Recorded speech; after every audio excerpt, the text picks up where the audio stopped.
后来乡亲也继续来看这件，这是2年前新北市土城清水派出所的所长刘宗兴执勤的时阵，互食毒赛车的女驾驶拖行弄死。今仔日一审判决，刘宗兴的老爸甲太太是伫法庭跪地痛哭。女驾驶讲，伊并无杀人的意图，伊讲是顺直的所长坚持无爱放手。伊讲安尼话是互家属更加激动，希望法官甲判为伊死刑。我现在心头很乱，因为今天是最后诉讼的最后一里路，我要全心全意把精神灌注在那边。强忍悲痛讲到后天，行入法院，伊是前土城清水派出所顺直的所长刘宗兴的老爸。小人说6港开庭，土城分局长沈明义嘛亲身到现场陪家属，因为今日一审宣判。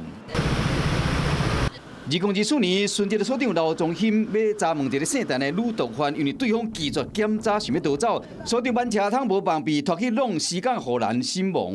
知道你撞死人了吗？知道你毁一个警察的家庭吗？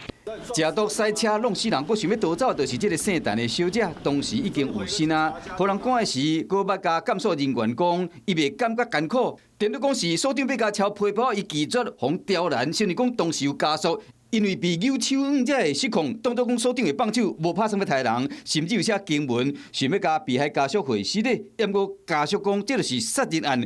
开庭的时，双脚跪落地，哪讲哪哭，求法官判处唯一死刑。困苦悲痛转达给社会周知，让社会祥和安定，这是我最大的判断。家属甲卫生伫法庭上靠甲坚强寸断，家属无要求金钱赔偿，只希望讲司法会当还予被害者一个公道。